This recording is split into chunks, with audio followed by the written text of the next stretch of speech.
Good morning, ladies and gentlemen.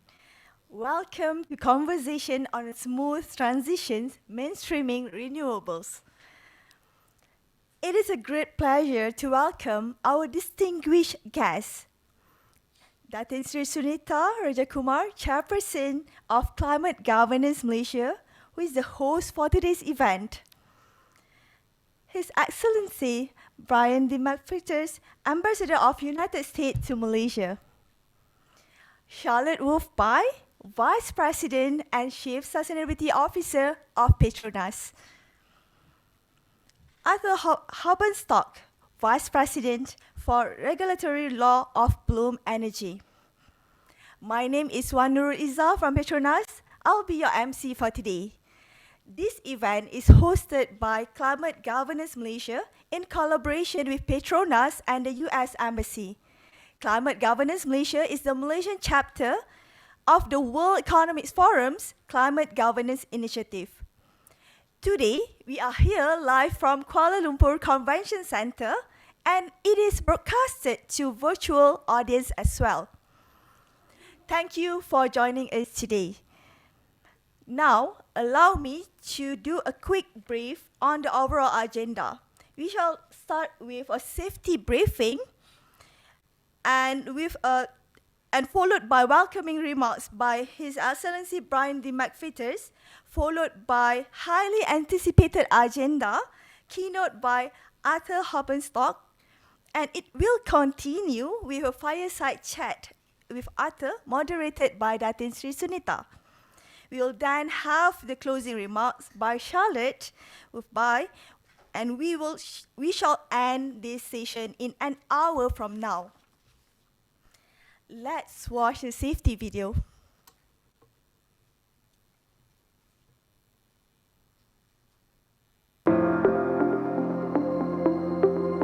Welcome to Kuala Lumpur Convention Centre.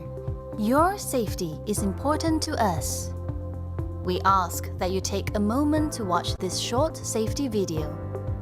Emergency exits are located throughout the venue and are easily identified by the emergency exit sign. Please take a moment to locate your nearest emergency exit. For everyone's safety, please keep the pathways and aisles clear at all times. In the event of an emergency, the alarm will be triggered and the warning light will flash. Please stay calm and wait for further instructions. If evacuation is required, an announcement will be made. Please move to the nearest emergency exit. Do not use the lifts. Follow the instructions given by our team members. And follow the emergency exit signs until you are outside the building, where you will be directed to the assembly point. The assembly point is located in the KLCC Park, where you will receive further instructions. Should you require any first aid assistance, please approach our team members. Kuala Lumpur Convention Centre is a non-smoking venue, and smoking is not permitted at any time in any part of the venue. We wish you a good day and an engaging experience today.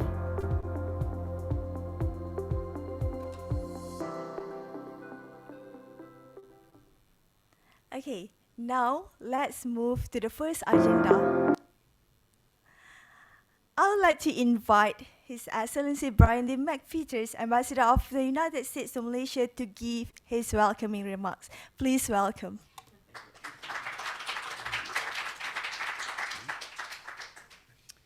Selamat pagi, good morning everybody. Thank you Wanura for that opening the program.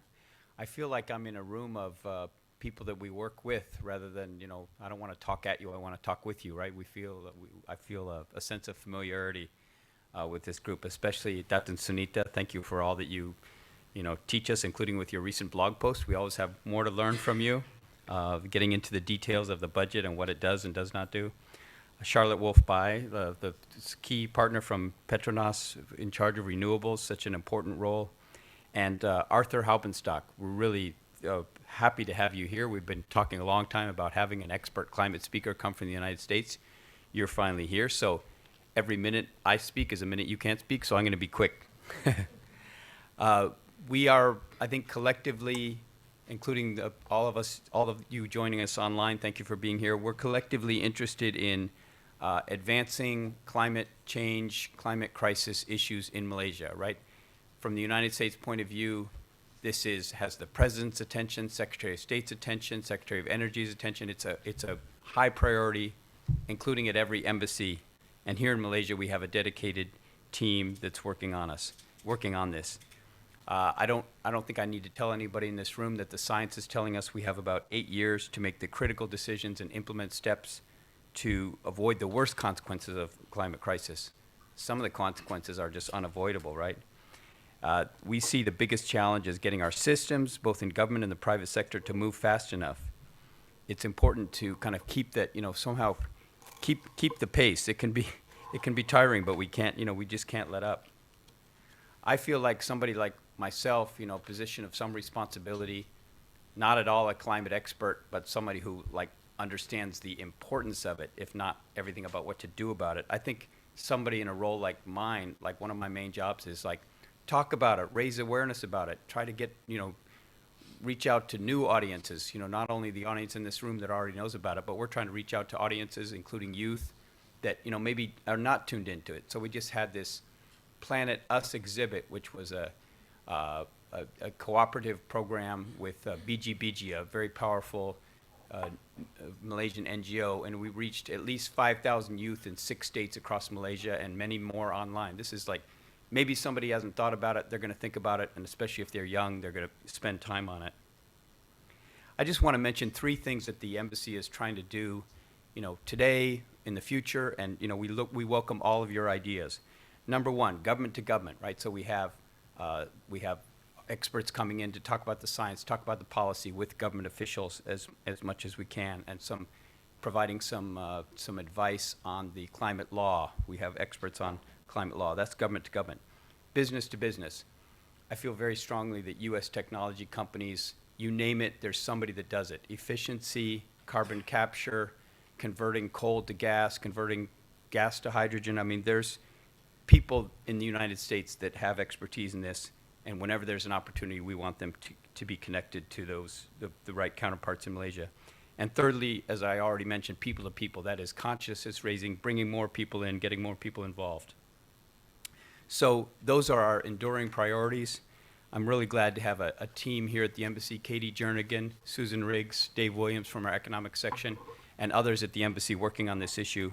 And I look forward to this opportunity, so thank you.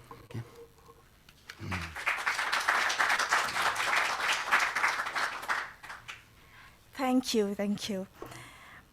And next, we are honored to have our distinguished speaker today, Arthur Haubenstock, Vice President Regulatory Law of Bloom Energy, who will share his insights and perspective on our today's topic. Without further ado, please welcome.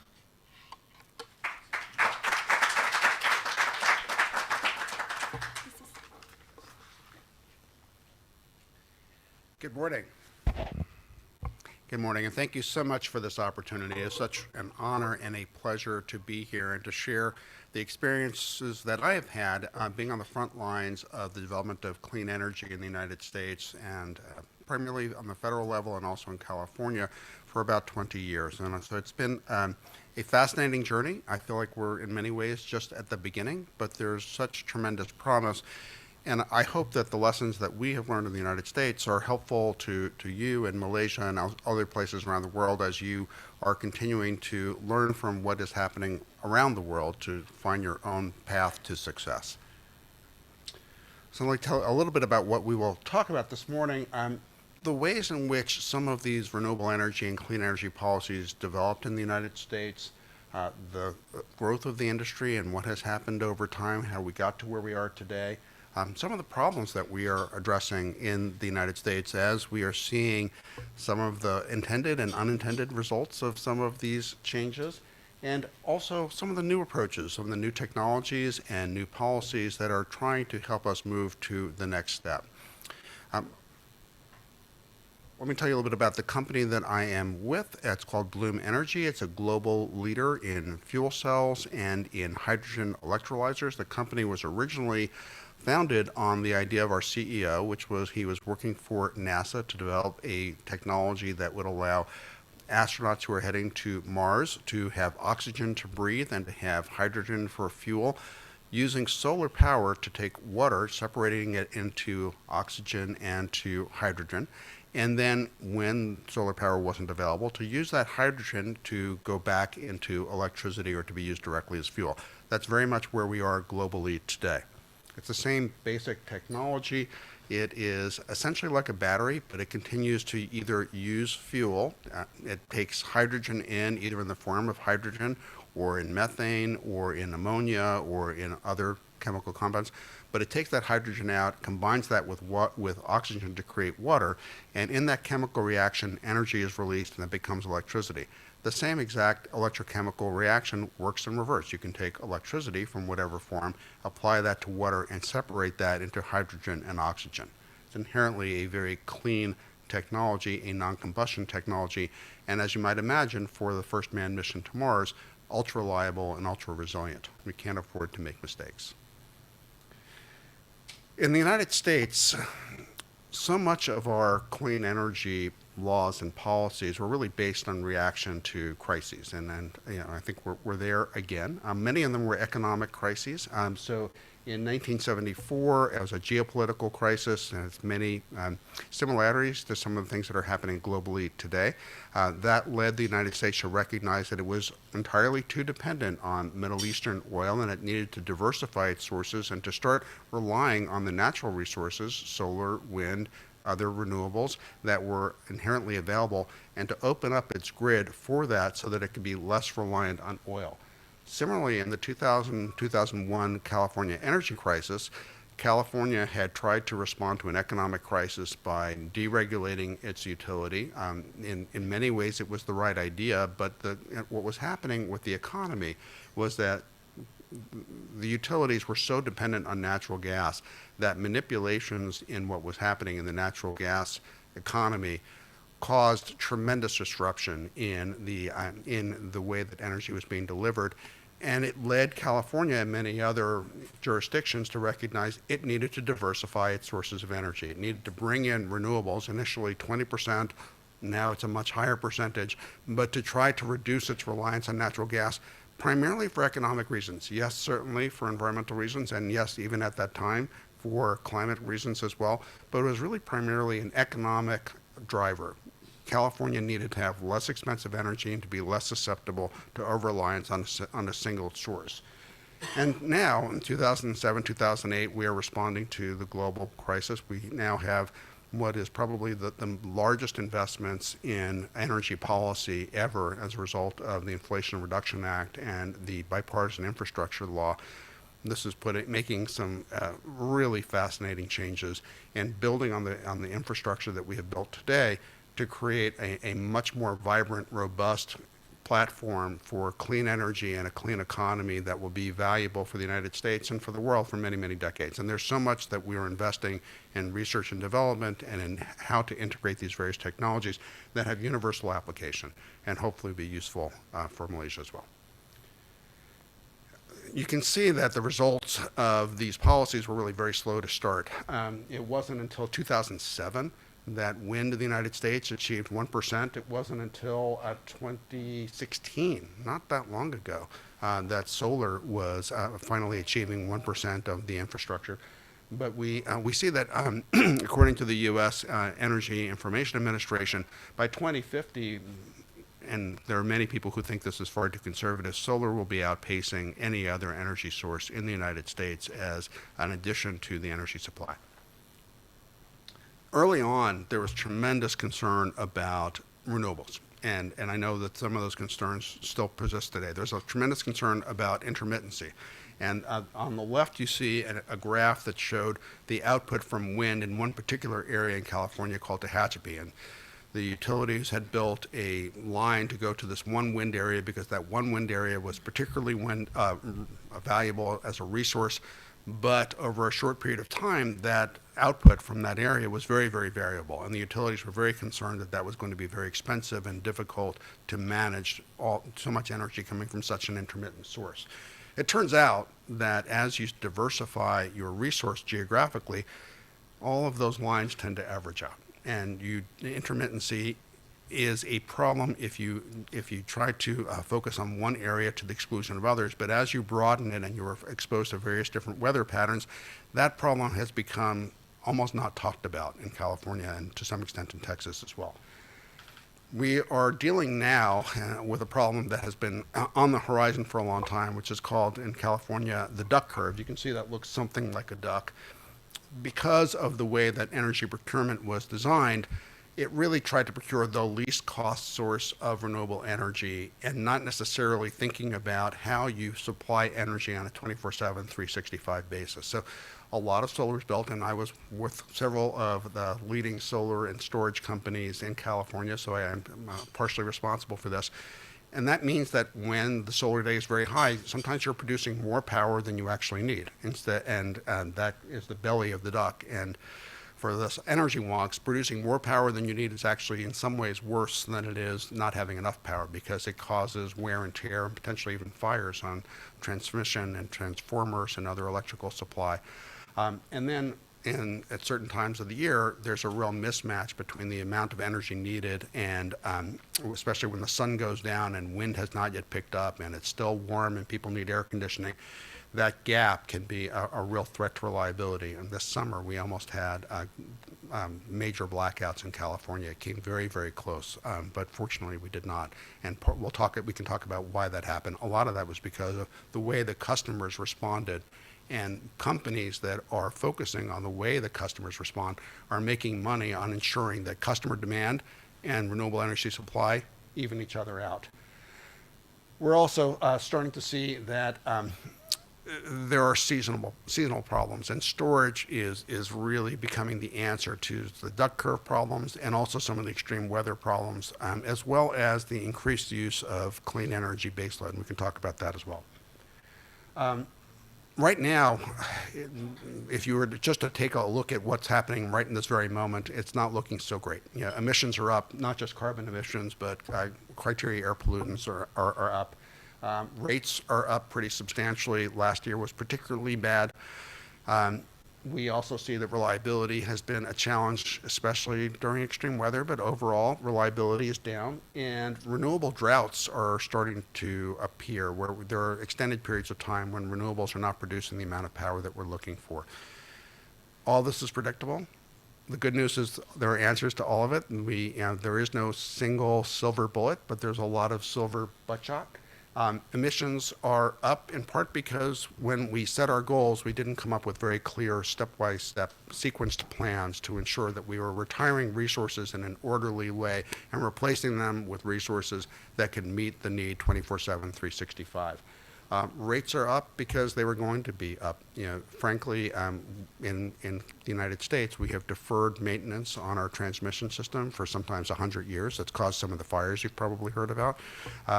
There is a price to pay for deferring the investment that you need in what has often been referred to as the most complicated machine ever developed by humankind.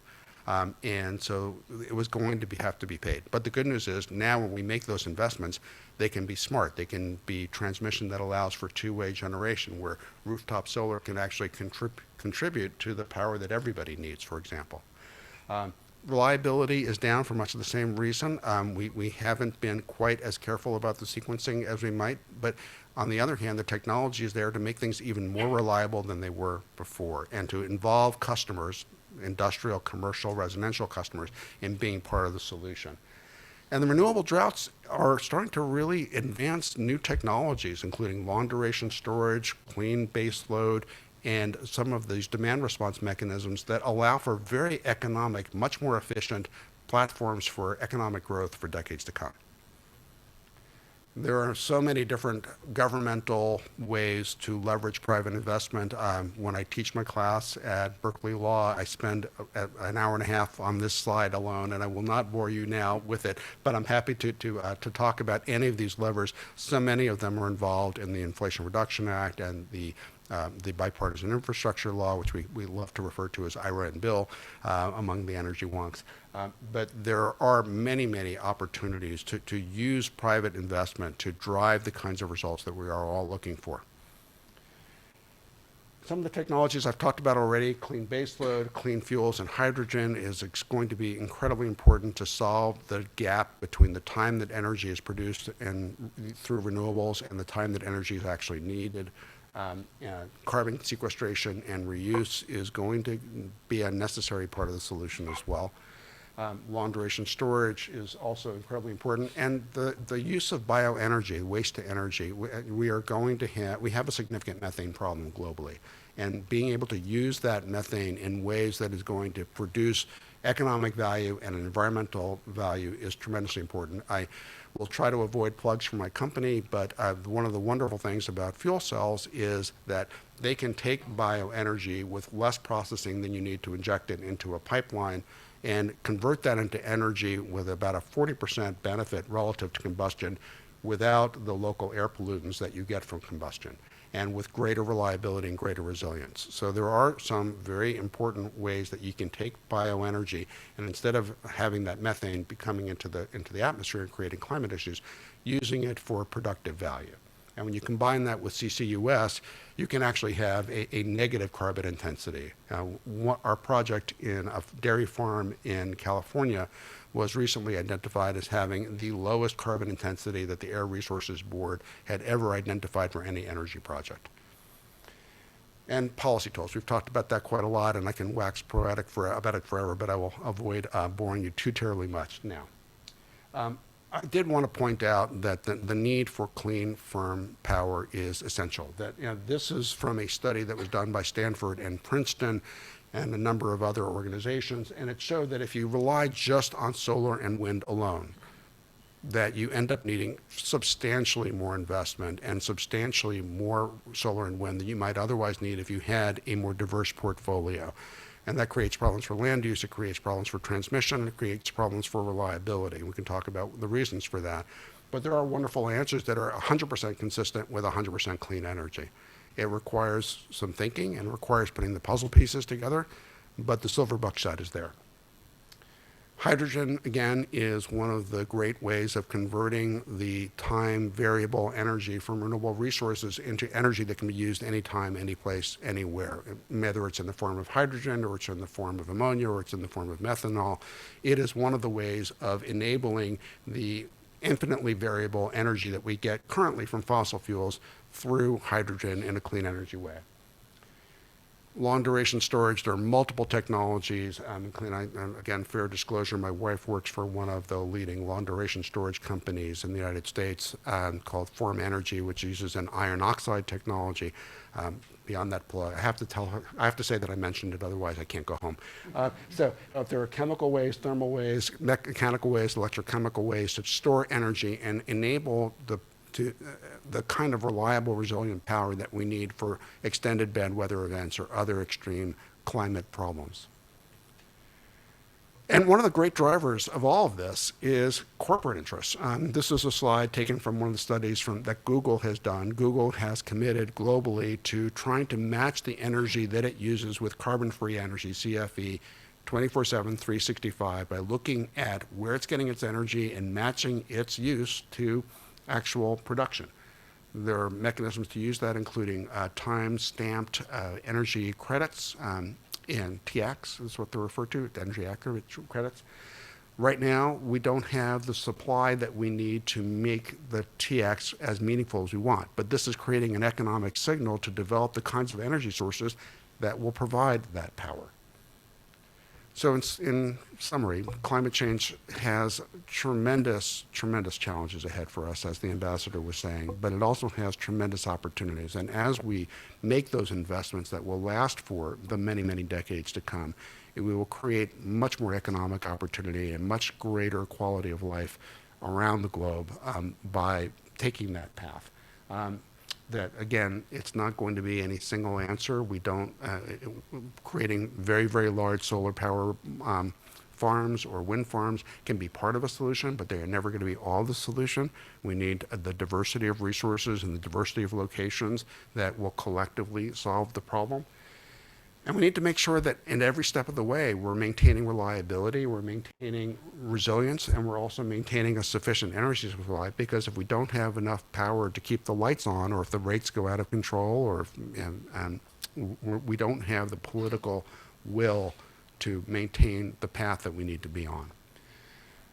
Ultimately, diversity is key. You've probably heard me say that a million times now. And we are all going to have to work together regionally, internationally, to solve this problem and open up the doors for greater good. Thank you so much for taking the time to listen to me this morning. I hope it's useful, and I'm looking forward to the conversation to come.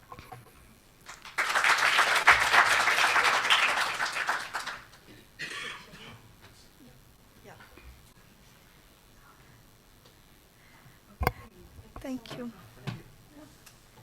case any of you were thinking that he was speaking very fast, he was.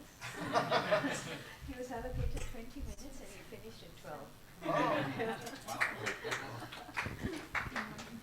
More time for discussion. Yeah, that's right. Absolutely.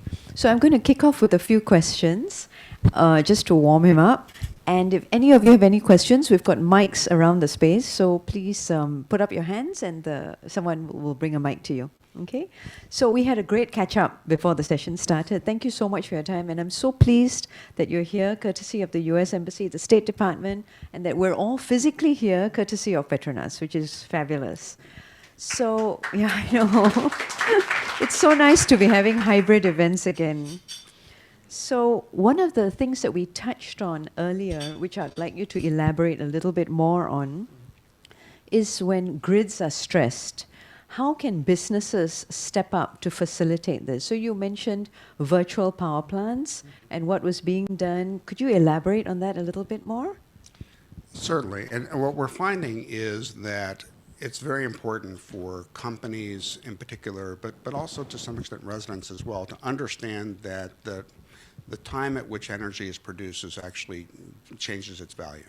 And that there are times when the grid is stressed where the energy is particularly valuable. And there are companies that are working to tap into that, that are working with commercial interests and industrial interests and even residential interests to make very small variations in the amount of power that they are using and aggregating that across society.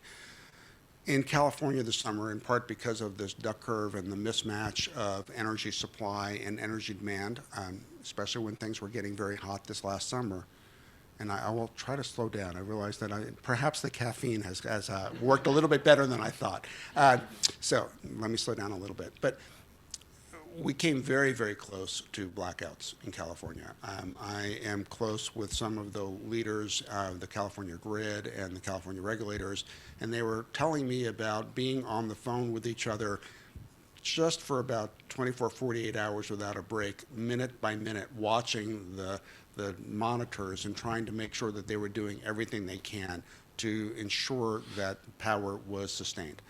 Ultimately, what made the difference was demand response, was the ability of companies and individuals even to reduce power at the times of the greatest stress.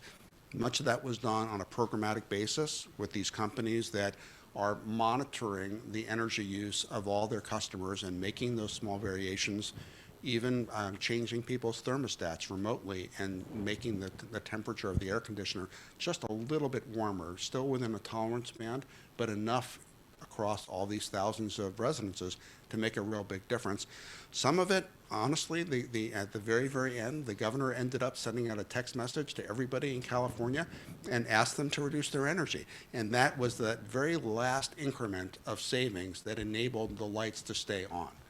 Now, it's wonderful to rely on great Samaritans when you have great Samaritans, and Samaritans are much more likely to be helpful when they're not called on all that often. But it works really very well when you pay people to have the opportunity to reduce their power by just a little bit in a way that doesn't really impact them, but contributes to the greater good. So that's something to watch. These virtual power plants that collectively change the way people use energy and have the same impact on the grid as energy supply does is absolutely something to watch. That's incredible. Thanks so much for sharing that with us. So another question that has come from our virtual audience, they're referring to Texas power grid failure in 2021, outages that have happened since, which are a combination of extreme weather and poor power grid planning issues. So one of the questions I wanted to ask you was, what does the utility company of the future look like? I know this is a really big question, and this is supposed to be the closing question, but we had discussed customer experience, but what about the forward planning aspects of this? What are your thoughts? So at the end of the day, so I worked for Pacific Gas and Electric for about 5 years, which is one of the largest utilities in the United States and one of the largest in the world. You may have read about it. It's had some issues with wildfires and other problems. But at the end of the day, what people count on for the utility to do is to ensure that there is sufficient, reliable power for when, as a colleague of mine at PG&E used to like to say, people don't really care what happens behind the light switch, you know, all those thousands of miles of transmission and the electric generation behind it and what the mechanisms are. They want the lights to go on when the switch is flipped. That's really what they care about. They want to make sure that the air conditioning is on, and as we move to electrification, they want to make sure they can charge their vehicle, that they have heating and cooling that depends on electricity, that they have telecommunications, especially so many of us are now working virtually and are relying, and hello to the virtual audience, are relying on telecommunications, which are so energy dependent. So the utility really is in the best position to help ensure that all these different puzzle pieces work together and are creating the matrix in which these different resources, whether it's on the demand side or it's on the energy supply side, are working together in a seamless way. And so it's really a service. It's less a product and more of a service. There's been a lot of interest, and there's some very interesting projects in Hawaii right now in which the utility is being compensated based on its performance. Not so much on how much energy it is selling, but on how well it is doing relative to the policy objectives of the Hawaii Public Utilities Commission. And with a clear baseline and clear metrics that are transparent and accountable, the utility has the incentive, economically as well as in every other way, to produce the kinds of results that we all want it to produce. The challenges that you talked about, I mean, so much of it, unfortunately, was predictable. In Texas, despite the fact that everybody knew that the weather was changing and that colder winters were likely to happen, Texas had not winterized its natural gas supplies.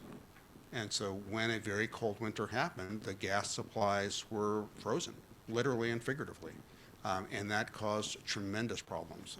There have been real problems with wildfires across the West, and those continue. Much of that is due to the antiquated infrastructure that 100 years in some cases, and there's a wonderful book by a woman named Catherine Blunt from the Wall Street Journal that talked about PG&E, Pacific Gas and Electric, and its very long history over a long period of time of not making the investments and continuing to upgrade its infrastructure so that it was resilient to these kinds of problems, which were, again, predictable. The good news is that delayed infrastructure investment means that we can make smarter investments now. We now know that we need transmission and especially distribution that can work in both directions, where you have rooftop solar that can feed the grid, for example, and that is smarter and more efficient. So there are lots of silver linings, but you know, those dark clouds were on the horizon for a while. Absolutely. And another question from our virtual audience is, can we ever achieve 100% renewable grid, or will there always still be fossil fuels or even nuclear in the mix providing a baseload supply? What are your thoughts? So there's been a bit of an evolution in the jurisdictions in which I work, where we used to talk about renewable portfolio standards, we now talk more about clean energy standards. And I had the good fortune of working on a project for a U.S. NGO called the Energy Foundation that is also involved in some international work. And we were looking at how the West could meet its clean energy standard goals. In some states, 100% or 80%. We know how to get to at least 80% and probably 90% without a problem, without needing carbon sequestration or some of the other technologies. But we can get to 100% with those additions. I was moderating a panel recently with one of the leads for the organization that represents utilities nationally in the United States, and she was saying, she had been thinking about long duration storage and carbon sequestration and some of these other technologies that are going to solve that last 10 to 20% as being far off in the future, but they're now. The utilities are actually engaging in contracts now. Our company, Bloom Energy, is working with companies now that are interested in not only more reliable and resilient power from fuel cells, but in taking carbon that comes off of carbon dioxide and coming off of that can be captured and using that for even food purposes because it is so pure coming off of the technology. So the innovation is, the basic technology is there. We have the opportunity to access it. We need to be moving a little bit more quickly, and that's, again, very much what the IRA and the BIL in the United States are trying to do, is create incentives for investment and deployment of those technologies. The loan guarantee program in the United States alone has been substantially improved. I was working for a solar company that used that to commercialize a solar and storage technology that otherwise would not have been developed. And so we can see the light at the end of the tunnel. Thank you, Arthur. So many levers that need to be pushed. Any questions for Arthur from the floor? No? Oh, okay. Excellent, Dave. I'm interested in nuclear and what the nuclear's future in the United States and where you see that fitting in as a baseload energy source. Obviously, we get about 20% of our power now from nuclear. Do you see that growing in the future, or do you see nuclear technology as waning? It's a fascinating time for nuclear, and there is a tremendous amount of investment in new nuclear technologies, small modular reactors, and great interest in it globally. There's also tremendous interest in the marriage of nuclear and hydrogen. So again, I don't want to plug my own company too terribly much, but the Idaho National Energy Labs, which is part of the Department of Energy, has been testing combinations of different kinds of hydrogen electrolyzers and nuclear, and determined that the technology that we use has the most efficient results of any that they had seen before. It's because nuclear creates heat that can be produced, can be used for electricity, but then has excess thermal heat that they need to do something with. It turns out that excess heat is a remarkable introduction to the more efficient hydrogen production. So you can take one of the great things and difficult things about nuclear is it tends to be baseload. Some of the newer technologies are supposedly dispatchable, but with baseload technologies, you often are producing more power than you might need at a particular time. If you can take that additional energy and use that to create hydrogen, hydrogen becomes a wonderful storage mechanism, whether it's hydrogen by itself or converted into ammonia, which is a little bit more easy to transport and to store. So there's a lot of excitement about nuclear. There's a lot of excitement about these new technologies. It's going to take some time before they're developed. There are a number of countries in Europe that are doubling down, in part because of the geopolitical issues that are associated right now with energy. I think we will look back at this time and realize just what a great crisis we are in, but the fact that we're not feeling it quite so much is a wonderful testament to how we're managing it. So I do think that you're likely to see more nuclear in the future. It is going to be one of the puzzle pieces. How large that puzzle piece is going to be, I think, is yet to be told. Thank you. Any questions for him? No? Oh, Charlotte, excellent. Thank you very much. What would your advice be for Malaysia? So you talked a little bit about sort of lessons learned from various regulatory instruments in the US. Yes, so welcome. Hello, everybody online. Apologies for that. So my question is, based on the US experience, what would your advice be for Malaysia and how to get the regulation right to promote the right or include the right incentives, encourage innovation as well as smart grid management and investment into the grid? So I can tell you what I've learned from the United States and hope that it is useful for people here in Malaysia, which is that goals are incredibly important. Every time in the United States we would set a goal and create the right economic incentives behind that, private industry would exceed that goal in advance of the deadline every single time. As someone who had been on the board of the Solar Energy Industries Association, the National Trade Association for Solar, it was just remarkable to talk about the history of these goals across the country and even elsewhere around the world, and to see that given the challenge, industry could actually exceed that. But at the same time, what we're seeing are some of the growth pains of not having figured out the right sequencing and not having determined what puzzle pieces need to be in place in order to be able to take advantage of those great economic engines. So we were talking earlier about this New York Times article from about a week ago, which noted that we have billions of dollars now of incentives for renewable energy technologies in the United States, but the grid isn't ready to accept it all. So the headline was a bit of a teaser and said, there are billions of dollars of investment, but good luck plugging it in. It would have been helpful 10 years ago for government regulators to take more seriously what honestly the industry was saying was, we need the highways to be able to deliver our product. And had we made more investments earlier in those highways, we'd be better able to take advantage of the technologies that are at our fingertips today. So for Malaysia and for everywhere else, really, I think it's that combination. You need to both set the ambitious goals, but also create a plan. And former President Dwight Eisenhower was famous for saying that planning is everything, but plans are useless. You need to have the plans in order to be able to ensure that you've got an idea of what you need to have in place to reach success. But you also have to be flexible as these new technologies are developed to respond in time to make a more economic, more resilient, more reliable energy system. And that will power all of the climate emission reductions that we're seeking everywhere else around the economy. Thank you.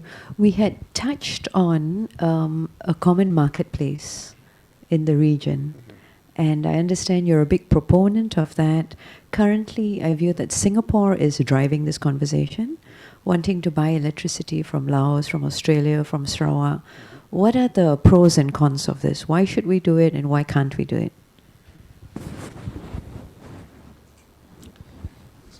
So it's always interesting, having worked at the U.S. Environmental Protection Agency and at Pacific Gas and Electric and for various different solar and storage companies, there's always a mismatch between the engineers and the economists and the policy people and the regulators and the lawyers. And from a technical perspective and an economic perspective, there's no question that as you move into a clean energy future, the broader the area that you are relying on, the lower the cost ultimately is, the higher degree of reliability and resilience there is. And what we have seen is that the political barriers to that kind of regionalization tend to dissolve when you start to see the economic benefits. So apologies again for all the California references. It's where I spent most of my career, and it has been at the forefront of a lot of these issues for good and for bad. For well more than a decade, California has been looking to expand its grid throughout the West, and that would give it access to lower cost power and to power that was produced under various different weather conditions, and ultimately increase resilience, reliability, and reduce costs. But the states surrounding California were not very interested in getting together in a group in which California was such a heavy player and would tend to have its way. And so there's been battles among the lawyers and the policy people about whether the other states would get involved and under what conditions and whose vote would be worth what weight. So it started very slow. It turns out that, as those of you who are energy wonks know, in any given area, there are often times when you're producing more power than you actually need. And you can turn it down, but that creates a less efficient result for your generation and more expense. Or you can export it. But to export it, you need a willing buyer and you need a market mechanism to do that. And similarly, you find that there are times where no matter how much energy you have to produce, it's just not enough to meet your local need. California, for decades, was a summer peaking area where most of the load, most of the demand was in the summer when the heat was high. And it would take power from the Pacific Northwest, which was much cooler in the summer, didn't need as much power. And it would then, California would export much of its power to the Pacific Northwest in the winter when it was cold in the Pacific Northwest and they needed power, and California was fairly temperate and didn't need as much power. Climate change is changing all that, but it's also changing the time span. We need more export and import on a much shorter time frame. And so we started something called the Western Energy Imbalance Market. And it started slow, and it was just a marketplace in which neighboring markets could sell the excess power they had or buy the excess power that they needed or the additional power that they needed in a short period of time. Many jurisdictions were very resistant to joining until they saw their neighbors were saving literally billions of dollars on an annual basis by being able to trade these small amounts of energy. And now the Western Imbalance Market, Energy Imbalance Market, has been such a success that it has nearly universal agreement. And California is now expanding that to the day-ahead market and to greater regional coordination. So the economics become the driver for this benefit that's not just economic, it's environmental, it's climate, it's reliability and resilience. So these are not, these are very, very challenging issues, culturally, politically, legally. I don't mean to undermine that, but at the end of the day, as they say, if you follow the money and you allow those economic signals, environmental signals, climate signals, all these imperatives to win the day, then we will find a way for all these regions to work together. Okay, thank you. I had asked to moderate this session because I knew I would have a lot of questions. So if anybody has questions, you're going to have to grab the mic and come right up here because I'm going to be busy asking him stuff. So we had also touched on the business models of the utility company, because one of the policy recommendations that we're agitating for here is that government mandates rooftop solar on all of its buildings, federal and state, so including schools and hospitals. And obviously it needs to be a minimum size of rooftop space for this to work cost-wise. But what are the new business models that the utility company could pivot towards when considering multiple generators like this, independent power producers like this? So distributed energy is becoming an increasingly important part of the solution. And we have seen, unfortunately, what has happened in Ukraine and some of the threats that happen when you have a more centralized power grid. Some of that's inevitable, but the United States has recently announced that it is helping Ukraine to develop a more distributed grid that is going to be more resilient to attacks. By having solar and storage and other localized resources on government buildings and other critical services, and fuel cells are part of that mix as well. I should not omit that. But that can help create the kinds of power that you need to ensure that critical services are always available. They're never going to be 100% of the solution for all sorts of reasons, but they're a big part of the solution. And utilities can be part of the matrix that enables that kind of deployment and ultimately gives the customers, the utility customers, what the utility customers want, which is, again, that the lights come on when they flip it. Many utilities in the United States are increasingly looking at themselves as providing a service more than selling a product. And that service is the kind of reliable, resilient energy that the customer wants. And so if the utility is focusing on creating the marketplace, to maintaining the wires and the systems that allow individual customers or government buildings in a variety of places trade energy with each other, that gives the utility the ability to earn the income it needs to be around forever, if need be, for as long as it needs to be. The part of the what's called the regulatory compact for monopolies like utilities is that the utility has to be economically healthy, financially healthy, in order to be around to continue to provide that service. But if it focuses on the performance and less on its own sales, then its interests and customer interests and government interests are all going to be better aligned. Okay, thank you, Brian. I was delighted to hear Sunita mention the rooftop solar, because that really resonates with me. I mean, on the one hand, it seems wonderful and tangible to a layman like myself. Like, it would have national impact. People would know about it. People would start seeing it. On the other hand, when you talk about doing things, sequencing, all, like, if you could just, like, if we could wave a magic wand and put solar on all the government rooftops, would that be a good thing for Malaysia, or would that be like, oh my goodness, we didn't have the grid ready? Just maybe if you could comment on that. Sure. So for the most part, I'll give you a little bit of an analogy. There's a U.S. company called Enphase, and I did some work for Enphase as a consultant.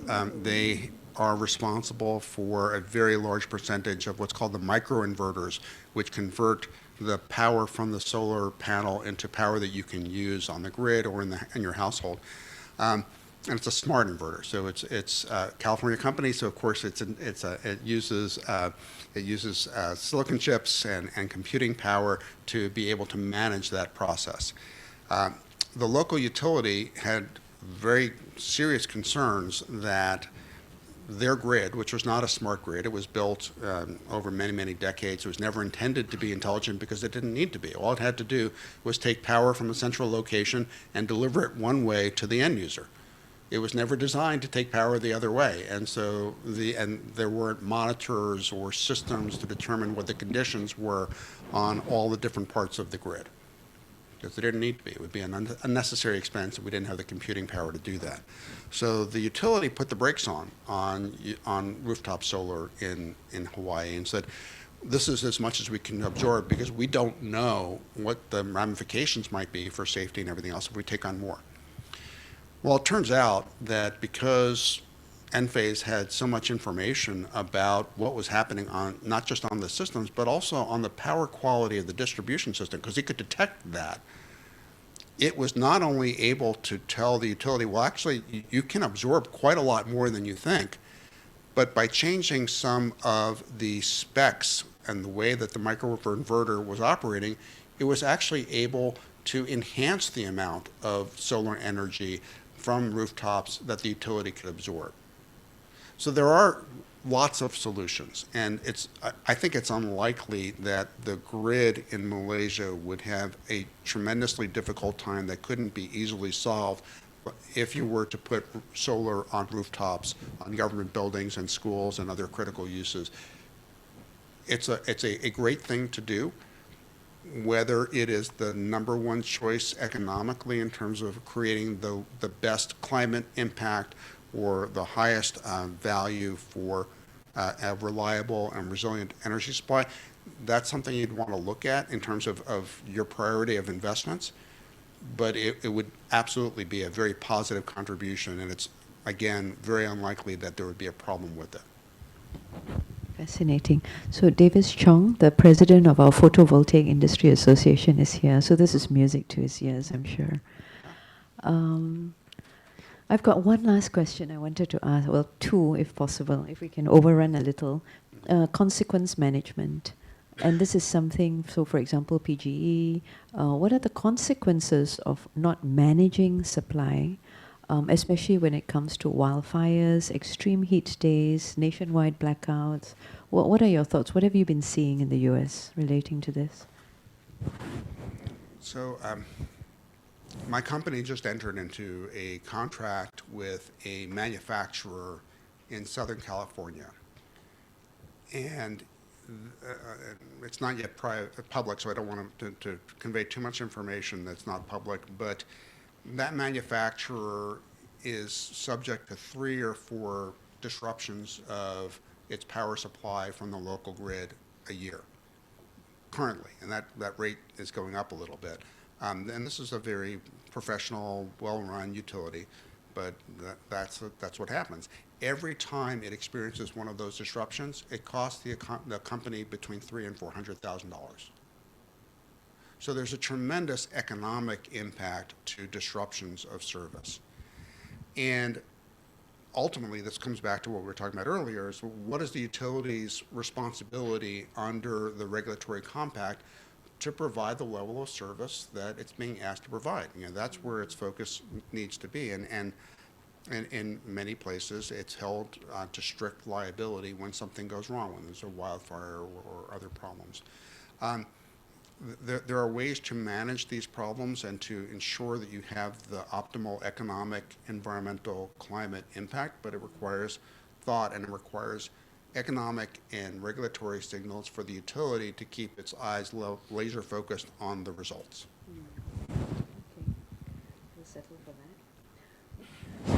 We all want a just transition. And in this part of the world that's addicted to fossil fuels, but we are the factory for the world, and half the world's population lives here. Many of our customers, trading partners, are outsourcing their carbon footprint to us. The negative externalities are not being priced. The value of ecosystem services are not being factored in. So when we look at just energy transition partnership with Indonesia, for example, on the social side of the transition, what is it we should be negotiating for? I know this is a much bigger question, but what are your thoughts on this?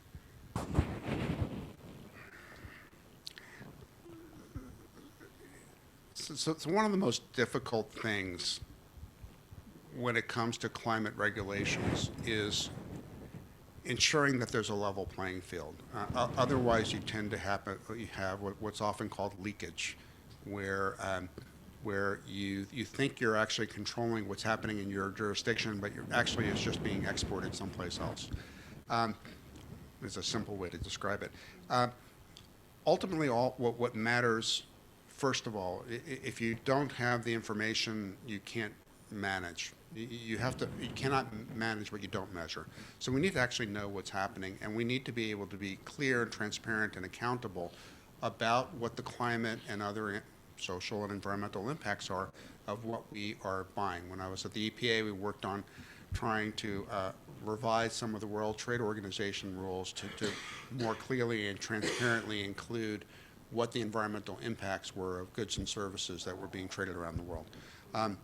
Non-trivial problems, but if you don't identify those impacts, then you don't know when you're making an economic choice what those impacts are, and that could affect, as we were talking about earlier, that could affect a company's brand. This is, I'm sure, although I know that the people at Google are doing what they're doing with 24/7 matching because they think it's the right thing to do, but I also think that they probably are doing it because it's part of their brand, that they want to be looked at as a socially responsible company that is producing services and products that are meeting its customers' desires.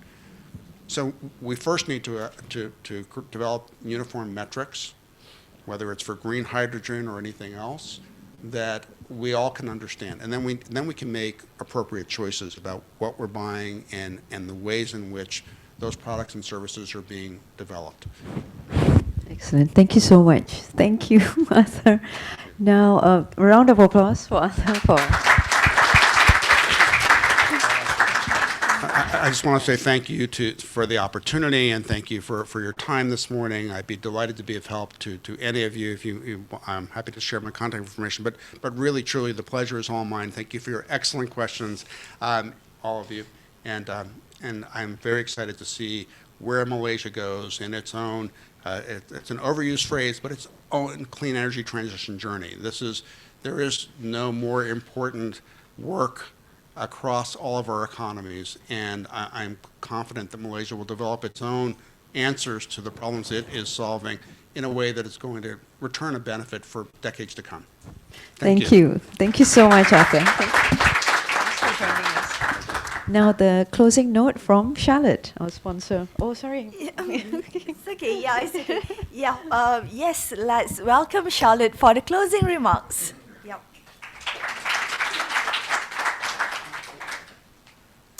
Well, thank you very much. And so I've been typing away, trying to sort of summarize the conversation a little bit this morning. So bear with me a little bit, but I sort of distilled it down to 5 points.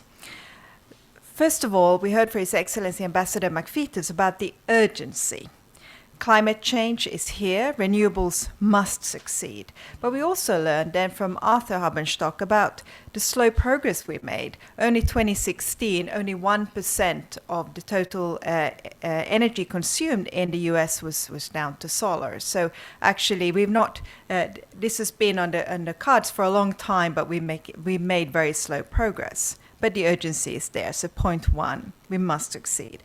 The second point is that political hesitation or resistance to change tends to lessen when economic benefits are becoming more visible. I guess we know that, but it's good to remind ourselves actually that seeing is believing.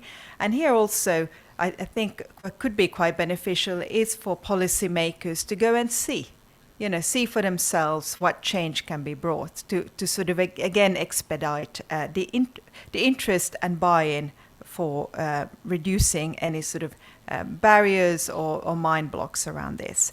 The third point would be about getting the regulation right. That really matters. We've learned from Arthur that all of a sudden you have to effectively learn how to work within weather patterns, because of course when you have a commodity that you can transport in tankers and all of that, it's a little bit of a lesser of a problem, except for Texas, of course. We heard there was a bit of an issue there. But also we need to see this change the mindset from a product to a service. And I think this is quite interesting if you sit in a commodity-based community or economy. What does it mean moving from a product to a service mindset for energy? We also learned that we need a diverse set of renewables. There's no one single silver bullet technology that would help us through here. So anything from bioenergy to solar and wind. Also need to understand this perhaps the thinking moving from renewables to clean energy, what does that mean? And the mix in that, what does it actually mean? And also the business opportunities there within. I know that Arthur didn't touch too much on the Inflation Reduction Act, but what's absolutely incredible to see is all the new business models that are emerging through there for intermediaries, agents, crediting, and so on. There really is a lot of opportunities. So clean energy can be much more than just providing that service of energy. But also we learned here that grid management really matters. And what does it mean today? Do we actually need new skills and regulations? What does smart grid management mean? We don't want to have blackouts, blowouts, and fires, etc. This is not how you managed grids maybe 20 years ago. How you do it today requires something quite different.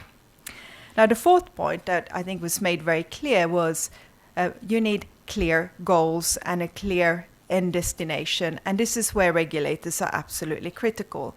And it needs to be backed up by, the goals need to be backed up by clear regulation and incentives, because you must trigger the private sector ingenuity and investment to make this happen. There's just no other way. I think that's certainly what we learned from the California experience. So government is critical in providing this clarity and a plan for private sector involvement. There is just no other shortcut to it.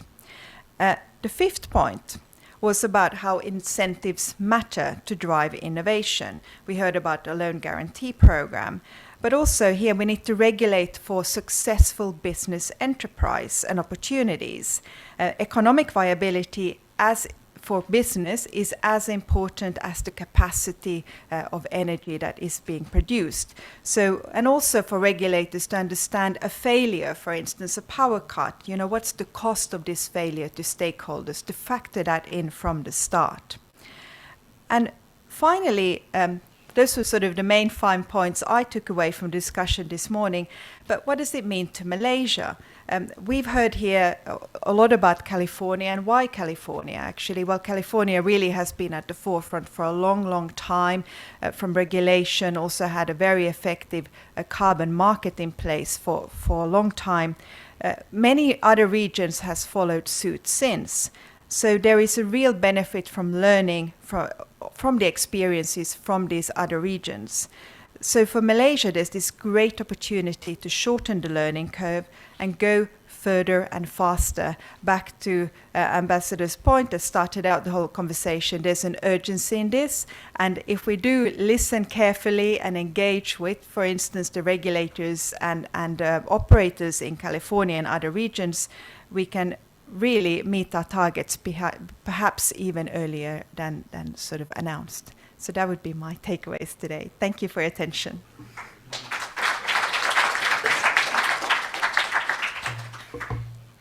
Thank you, Charlotte, for the closing remarks.